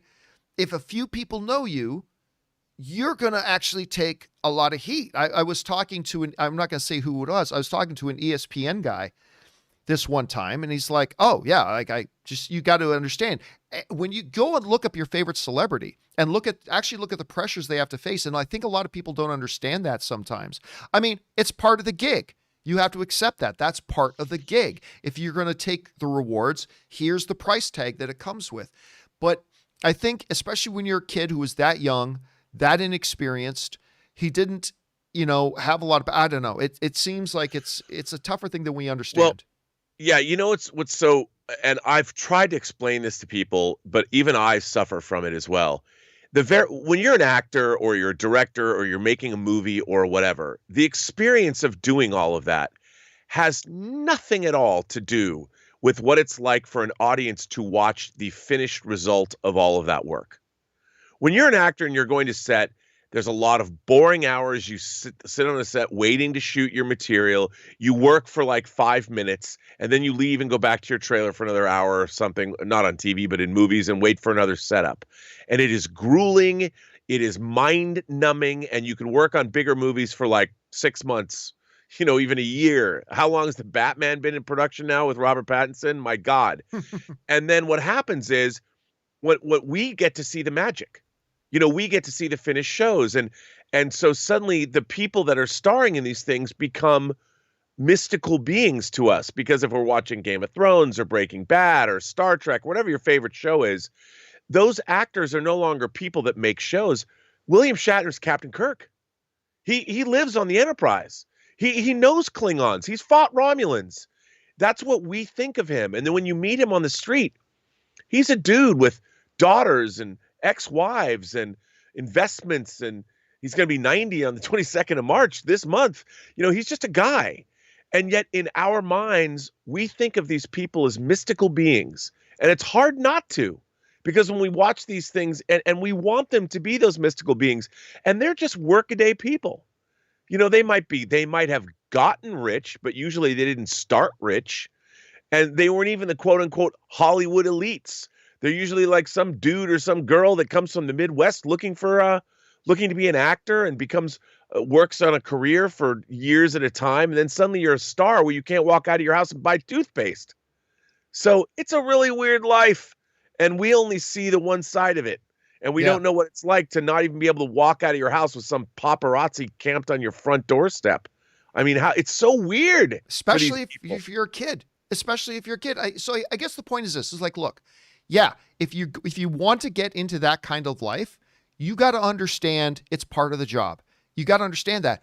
But that doesn't mean that those of us who aren't in that job shouldn't appreciate that it comes with a very unique set of pressures and a very unique set of stresses that most people will never really understand or be able to relate to. Like, yes, it's part of the job. You want the fame and the money. You're going to have to understand that this comes with it, but we should still appreciate it's difficult to deal with all that crap that comes with it. Yes. And, being friends with like Erin Cummings, who is not an A-list actress by any means, but she's had enough success that she's told me a lot of horror stories about things that she has to deal with as well along the way. And she's like, it's part of the job. I know that. I knew that getting into it, but sometimes it's tough to deal with. And I think we need to understand that. Anyway, it's an excellent question. All right, let's move on. Let's see here. Jackie Daytona. Oh, I love that reference. Do you guys know it? That's a What We Do in the Shadows reference. Jackie Daytona. I love that episode. It's one of my favorite episodes of What We Do in the Shadows. Anyway, Jackie Daytona writes, regular human bartender. I'm here to make you feel something I won't feel anytime soon. Old. 10 years ago this week, Rango, I remember reading something about this. Yeah, 10 years this week. Rango, Adjustment Bureau, Take Me Home, and the last Mary-Kate Olsen appearance, Beastly Jonathan and Co. What stands out the most? You know what's funny, Rob? A lot of times when these like 10 years ago, 20 years ago lists come up, like there's usually one or two that make you go, no way that was 10 years ago.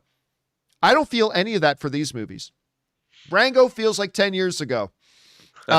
Adjustment Bureau actually feels like longer than 10 years. I'm surprised if it's only 10. I actually would have guessed it was longer ago. So none of them really stand out. By the way, I know this is going to sound weird, Rob, but I didn't love Rango.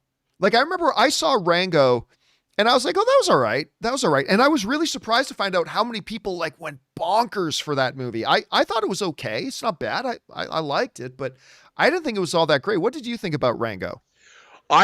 You know what? I thought it was kind of off the wall, and it was so not what I expected that I liked it. I was like, yeah, this was interesting. I didn't expect it, and I think it's pretty unique. It is unique. It's absolutely unique. It's a great. Yeah. It's a very interesting vision of the spaghetti western done in animation style. So that one's pretty good. Okay, next up. James L.H. writes, hey, John, understandably, WandaVision has been the dominant discussion on your show. It absolutely has. With the conclusion, what do you think will be the most talked about in the coming weeks? There's Falcon and Winter Soldier, Snyder Cut, Godzilla vs. Kong, Mortal Kombat, or something else. It's going to be Falcon and Winter Soldier. That's not going to be the only thing that gets talked about, obviously, but the most dominant one will probably be Falcon and Winter Soldier, for the main reason of why WandaVision was, because it will be week after week after week, and it's going to have this building thing. And of course, there's going to be lots of other things to talk about, and we will.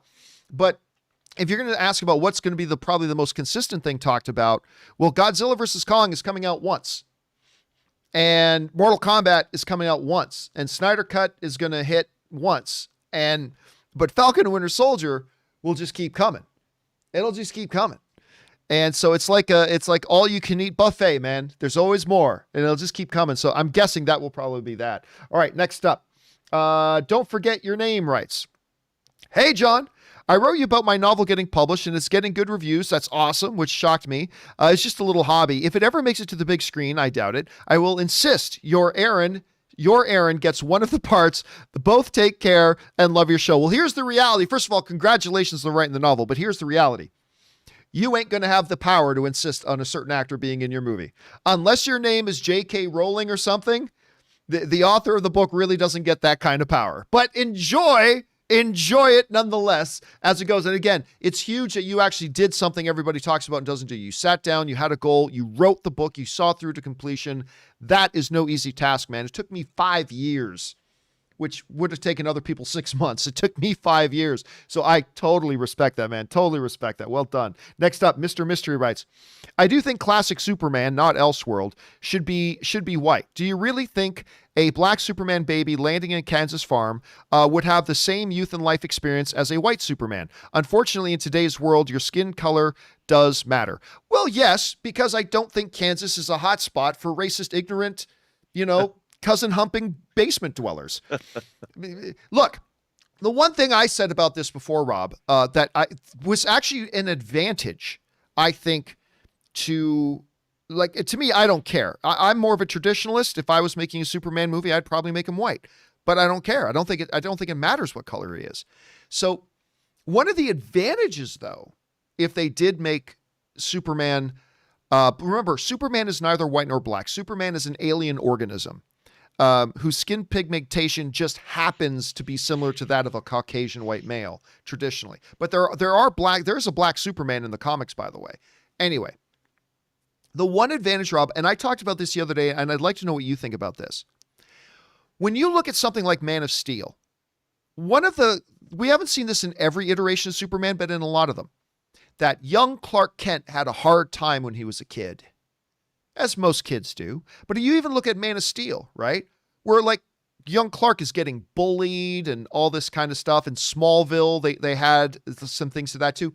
And both in Smallville and in Man of Steel, I thought, that is a good looking athletic kid. That kid probably wouldn't be getting bullied all that much. But if you say Superman is black, that might actually give you a pretense for some of the struggles he would have as a kid, being clearly, obviously adopted and things like that. It might have some advantages there for storytelling. So a storytelling gap that I think has been kind of void in some of the other iterations of Superman. I don't know. What do you think about that? I think you're right about that. I mean, remember Siegel and Schuster were young Jewish kids, immigrant, they're children of immigrant families. I mean, I think the idea, the Superman allegory could absolutely be applied. I mean, it would be so interesting that, you have Krypton. Remember, I mean, our racial differences have a lot to do with the region of where you are from on the planet. And assuming Krypton has a large red sun that is swelling to the point where it's going to explode, it makes sense that Krypton, full of humanoids, that everybody on Krypton would be black because they would develop natural genetic defenses against the sun. Their pigment would be darker. So to me, it makes perfect sense that you could have a black Superman coming from Krypton, where the planet would be essentially a whole planet, which would be like Africa because of the sun. So when he comes to Earth, this character that has all of the knowledge of the 28 known galaxies, if you go by the movie, and is really, really smart, like one of the things he can never understand is like racism, and he has to pretend, he has to hide who he is. And can you imagine if he was like Superboy, but if he didn't know who he was, like in Man of Steel, until he reaches puberty and starts to manifest these powers, it would be even worse. The same thing that they tell young Clark in Superman the movie when Glenn Ford says, I know you're here for a reason, but you have to hide your powers. Well, imagine if you were getting bullied by racists as a kid and you knew you had these manifesting powers and you're like, I could take these kids out. I don't have to put up with this shit. I'm like, and imagine if you're that character. I think you could do a really interesting look at all of this, because remember, the character of Superman speaks for the entirety of the human race as an immigrant to this planet. And so our planet is made up of people of all different shapes, sizes, colors, and creeds. So while Superman has traditionally been, he was written as a white dude that could only jump over tall buildings. Remember, he couldn't fly. Superman has evolved, and the character has been changed and have different iterations of him throughout his history. So I have no problem. I would be really curious to see what they would do with the Superman mythology if Superman was black. I think you could tell a really interesting story. I'd watch that movie. I've read enough Elseworlds tales in DC Comics. I mean, Red Sun, Superman landed, became a communist. What's more non-American than that? And so you can look at different iterations of Superman, and I think you could do a really interesting exploration on what does it mean if you go back to truth, justice, and the American way. Well, what does that mean to a black man who happens to be from Krypton? That could be really interesting. That's a neat little footnote. Who happens to be from Krypton? And here's the thing that I think a lot of people miss too. A lot of people miss on this. There is no legitimate reason why he needs to be black or white or whatever. Just you tell your story. But this is the part people miss. How many iterations, Rob, have there been of Superman on the screen? Everything from George Reeves to Christopher Reeve to Lois and Clark, now Superman and Lois, Smallville, 3 different on-screen Supermans, whatever. Guess what? This new one? And by the way, we don't know that J.J. Abrams is going to make Superman black in this one. We don't know that. A lot of people theorizing and guessing, but we don't factually know that yet. But even if he does, it's just going to be the next iteration. And guess what? A few years later, there's going to be a different iteration. And then a different iteration after that. It'll just be one in a line of many. And all of them have been different. And all of them have been unique.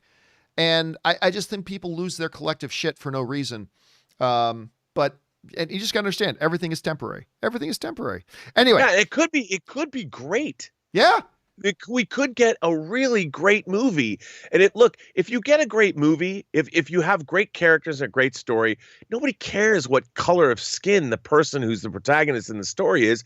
Did anybody complain? I mean, Blade's always been black, but like the first Blade with Wesley Snipes, would you have had it any other way? No. And if they make a Superman, yeah, you're fighting against what we've seen in the past. But if the movies kick ass, people are going to be like, they're going to embrace it. They're going to be like, wow, you know what? I was totally against this movie, but I saw it and the movie was great. And you can never escape a great character and a great story. Winning cures everything, Rob. Winning cures everything. Speaking of winning, you do a lot of that. In the meantime, thanks for being here, man. And with all the stuff you got going on between Tango Shalom and Dota and all that kind of stuff, you've got a lot on the go. But in the meantime, where can people follow you and all the stuff that you're doing online, Rob? Well, John, I want to remind you that Movie Trailers, A Love Story is still available both on Vimeo and on Amazon. So you too have a lot of stuff going on. Just wanted to point that out. Thank you very much for the plug. So you can find me on Twitter at BurnettRM, find me on Instagram at Robert Meyer Burnett, and find me on my own YouTube channel, The Burnett Work. All right, Rob, thanks for being here today, man, and we will talk to you again soon. Have a good one, dude. You too.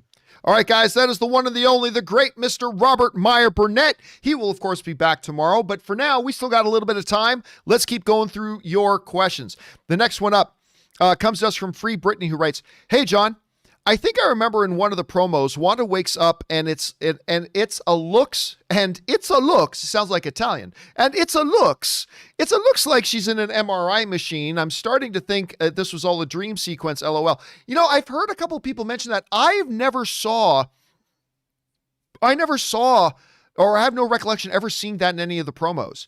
So I don't know if that was actually in a promo and it was just a scene that got cut. I don't know if it was maybe part of one of the many, many, many fake promos that were out there. I don't know, but I don't ever remember seeing that one myself, Free Brittany. Maybe it was all just a dream. All right, next up. Ozian writes, "Search up Fantastic Four on Twitter and you'll see the official Marvel Studios account for it, which follows Michael B. Jordan and Owen Judge, which he has a bio as Young Reed. Thoughts?" But is it verified? That's the thing. A lot of people, hold a second. Fantastic Four Twitter. Let me see if I just don't know if it's verified or not. Is that a real verified badge? I'm not sure that is a real verified badge. Hold a second. Let me double check. No, it is a real verified badge. John Watts will direct the new film. So I don't know. Wakes up, it looks like, I'm not sure. Just because they follow Michael B. Jordan, that doesn't mean anything. And Owen Judge, which has his bio as Young Reed. I really don't think, listen, a Marvel exec mentioned the other day that no casting has been done on Fantastic Four. No casting's been done on Fantastic Four. So I don't know that that's giving anything away because, you know, they just had a little bit of a dust up where they said, look, we haven't even had the script written yet. We're just starting to look for screenwriters, let alone casting anything. So I don't know how legitimate that would be, but I know you never know. There might be something to it. There might be. I didn't even know they had the official account up yet. All right. Ozian writes, Imagine if Magneto and or Professor X shows up in the mid-credits scene. Oh, of course, this was written Thursday night before the main episode, before the episode came out. Imagine if Magneto and or Professor X show up in the mid-credits scene, and then it zooms out to Deadpool watching the show, eating his chimichangas and saying, now that's a plot twist. Oh, listen, I've said from episode 1, if they decided to have either Professor X or Magneto show up in that show, which, I mean, I thought there was a possibility. I had contrasting thoughts. I thought it was a possibility just because it would break the internet, but I also thought Kevin Feige's not bringing in any X-Men or any mutants yet. Anyway, there is no doubt it would have absolutely shut down the internet. I mean, it would have shut down the internet. I'm glad they didn't do it because it would have been a cheap gimmick. And I'm glad they kept the focus on the story, and I'm glad. But, oh my God, there is no doubting. No doubting, it totally would have shut down the internet. Totally would have shut it down. All right, next up. The Wakandan Forever writes, are our expectations for WandaVision finale too high? They could bring in the Avengers, Justice League, Star Wars, Ninja Turtles, and the Harlem Globetrotters, and people won't be satisfied. If Baby Yoda doesn't make an appearance, I will be pissed. And that's kind of what we were talking about a little bit earlier, right? It's like certain people create, I mean, I remember talking to this one dude on Twitter. We had a short exchange. It's like, it's bullshit if they don't have Ghost Rider show up. And you're going to have Dark Arts and Ghost Rider's got to be there. If he doesn't show up, this will be bullshit. And it's like, what does this story have to do with Ghost Rider? Again, it's fun for us to have, it's awesome for us to have these theories and go wild with them. And we should never stop. But we also have to stop making our theories coming true as prerequisites for whether or not we like the show. That's just way too myopic. And because listen, a lot of my theories didn't come true. Didn't change the way how I felt about the show. We just got to be willing to take our expectations, leave them at the door, and move on. So that is a problem, Conan. All right. Derek writes, hey, John, I saw in Good Morning America that Paul Bettany did say that the actor he wanted to work with was himself. He thought it would be funny, but it got out of hand with the fan theories. Yeah, and I didn't even know when he said that at the time. I didn't even know whether or not to believe him because I thought maybe that in and of itself is a misdirect. I didn't even know whether or not to believe him. But yeah, he just kind of said it as a joke. And then everybody, including me, including you, everybody grabbed onto that one little thing he said. And we started running with the massive thing. It's understandable that we did. But people, it got out of hand. He didn't really think it through. But it is what it is. All right, next up, Ivan G writes, hey, John and Aaron. Aaron's not here, obviously. Just wanted to write in to thank you for turning me on to the Harley Quinn show. I've never laughed so hard as especially in the Queen Fable episode. The Queen of Fables was really funny. Episode at the family reunion. What an amazing show, and I can't wait for the next season. P.S. Love your movie. Thank you so much, Ivan. I appreciate that. Listen, you guys know the Harley Quinn show is something for me that I had no interest in. I don't like DC or Marvel animated stuff. There are exceptions for both Marvel and DC. There are some exceptions, but for the most part, I think Marvel and DC animated stuff is just pure trash and drivel for children. But I saw the ads for Harley Quinn and I thought, well, that looks stupid.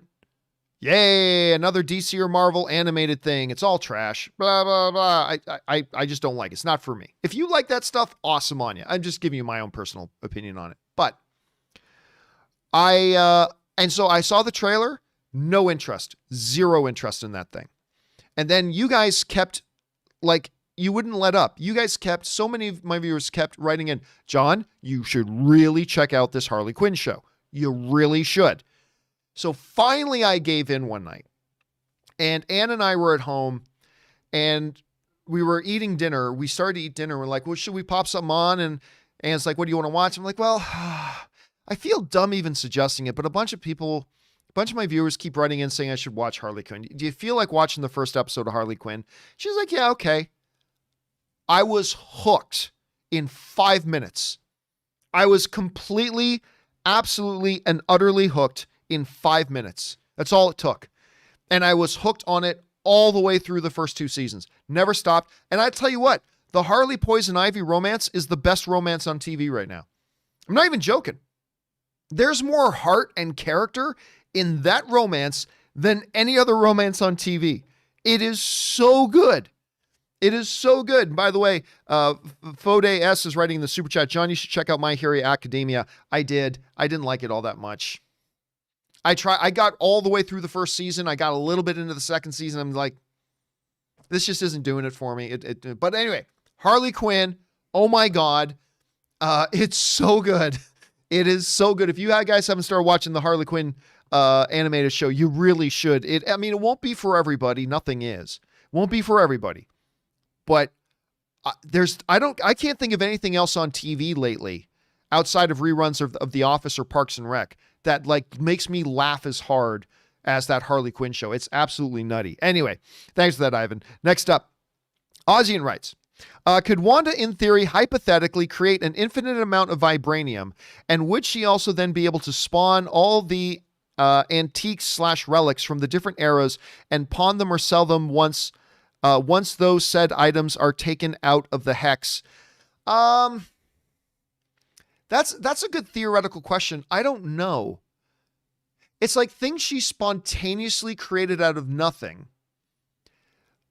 Like Monica's clothing wasn't spontaneously created out of nothing. It was just something that was changed. Things that she spontaneously created out of nothing could not exist outside of the hex. So I don't know.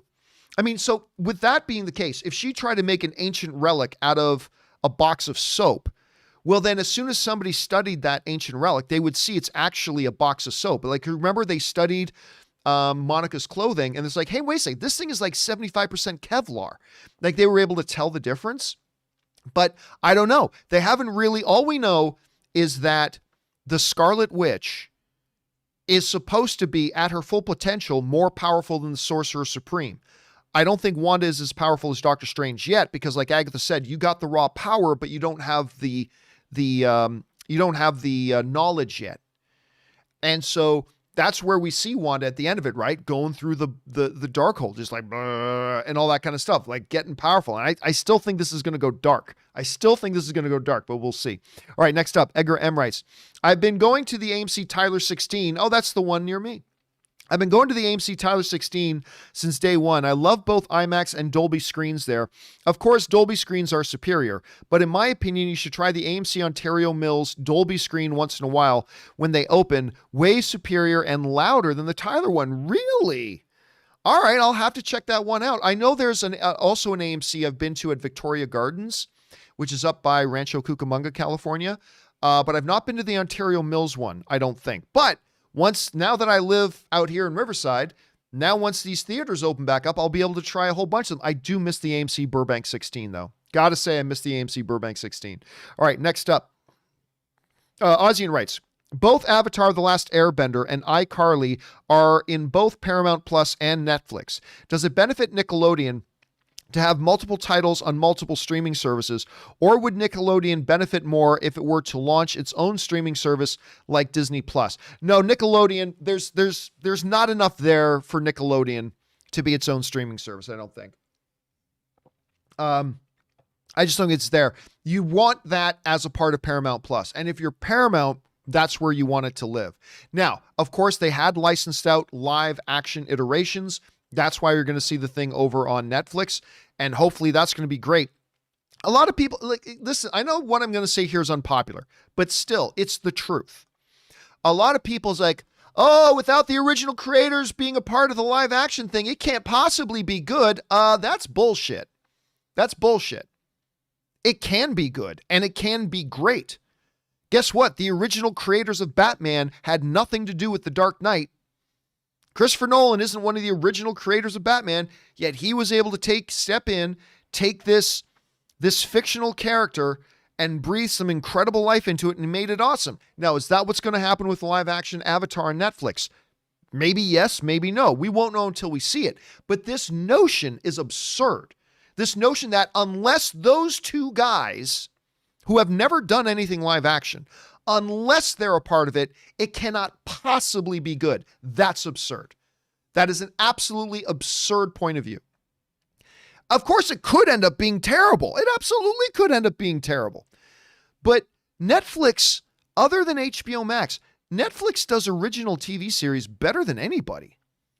And if anybody's going to make a live action Avatar: The Last Airbender really good, it's going to be Netflix, even if they don't have the original guys there. So again, I'm not saying it's going to be fantastic. I'm just saying this idea that it automatically can't be fantastic because those two guys aren't there. That's nonsense. That's absolute nonsense. So we'll see, though. We'll see. It'll either be great or it'll be awful, but it's Netflix, and even though they do a terrible job with their live action movies, they do a great job with their live action series. They really do. So we'll see how it turns out. Anyway, next up. Mum Ra, the Ever Living, writes, I feel Disney's live action remakes are a mixed bag, so let's flip the script. What are some live action Disney films you'd like to see remade into hand-drawn animation movies? Absolutely zero. My picks are Swiss Family Robinson, 20,000 Leagues Under the Sea, and Castaways. I really don't. I'm not a fan of going the other way. I'm not a fan of going in the other direction. I like the, see, because the thing about the animated thing is, you see a great animated thing, and then your imagination starts to go, what would that look like in real life? What would that look like live action? At least that's the way my mind works. I mean, obviously for you it's different, and I'm sure for a lot of other people it'll be different. But for me, I don't think about, wow, this live action thing, I'd love to see it as a cartoon. Not that it can't be done and can't be done in a fantastic way. I'm sure it could, but I usually start with animations like, okay, is that something like Incredibles? The Incredibles. I don't think you can make The Incredibles live action, but man, that would be something to think about. What would that look like on the big screen? Some people call that Fantastic Four, but we'll find out. Anyway, so that's just the way I think about it, Mum Ra, but I'm sure a lot of other people think about it the same way you do. All right, next up. B. Wayne, New York writes, hey, John. So last night, the cast of WandaVision was all over on late night TV. Vision on Colbert, Wanda and Agatha on Jimmy Fallon, Fallon, Olsen, and Han. Oh, I saw this, but I didn't watch it. I saw this pop up in my feed, but I didn't watch it. Olsen and Han did a funny WandaVision sketch and talked about the series finale, how she's filming Doctor Strange 2 now, and how it all comes together in Doctor Strange 2. I keep forgetting to go and watch that. So apparently they did some kind of like WandaVision sketch on Fallon, and I saw it pop up all over my news feeds, but I never actually stopped because I was busy doing other things. I never actually stopped to watch it, and I heard it was great. So I will have to go and check that out because it does sound like it was pretty funny. Thanks for reminding me of that, B-Win. Next up, Sin Vendetta writes, it's game day, John. This was Thursday, of course. So excited to finally get to the finale, but also sad that it's going to end. Watching the show week to week and speculating with you and Rob, Kim, and Aaron has been so much fun and the highlight of the last 8 weeks for me. Thank you. Dude, listen, I'm going to tell you what. It has been, for me, ridiculously fun. The pregame shows and the post-spoiler shows have been so much fun. I can't think of something I've had more fun doing the last, 6 months on my show. And I like everything I do on my shows, but that has been bonkers fun. And by the way, a little bit later today, Kim is going to be in, Kimberly's going to be back, and we're going to be doing a big, long companion video a little bit later today. So keep your eyes open for the return of Kimberly Kern a little bit later today. Anyway, it has been psychotically fun. I've enjoyed it so much, and I enjoyed the show so much, and I cannot wait to do that again for Falcon and Winter Soldier. I think it's going to be a blast. Anyway, thanks for sending that in, Sin Vendetta. Next up, Leave It Blank to Be Anonymous writes, I've cracked it. I know how WandaVision ends. The final scene just before she's about to lose it and cause the apocalypse, Pietro shouts at her, Wanda, eat a Snickers. And she catches it, takes a bite, and the world is saved with the final shot saying, you're not you when you're hungry. Again, the one nightmare I had going into the WandaVision finale, and I was 95% sure they wouldn't do it, but there was that 5% that I was so worried about. My one worry going into WandaVision finale was, what if they do pull a BS, it was all a dream thing? Oh my God, I would have been so pissed. I would have been so pissed. And I think everybody else would have been completely pissed too. But that kind of, they should do a commercial. That's what Snickers should, I don't care how much money it costs to hire all the actors. You should hire all the actors, come in and do that commercial for your next, you're not you when you're hungry. That would be funny. All right, Wakandan Forever writes, okay, John, final suggestion for the show. Picture this, the John Campea and Wakandan show. Hey, my rates are reasonable. It will sell itself. P.S. Now that we had WandaVision, is there a DC or Marvel character you'd like to get their own series? I've really found it doesn't matter. It really doesn't matter. So, no. I Because what I've learned over the years is that what character you make a movie or TV show out of absolutely has no impact on whether or not that TV show or movie are good. I'll say that again. What character you decide to make a TV show or movie out of has almost zero impact on whether or not that TV show or movie are any good. Look at one of the greatest comic book villains in history, Doctor Doom. Simply one of the greatest comic book villains of all time. They've used Doctor Doom in so many movies, and it has not made the movies any better.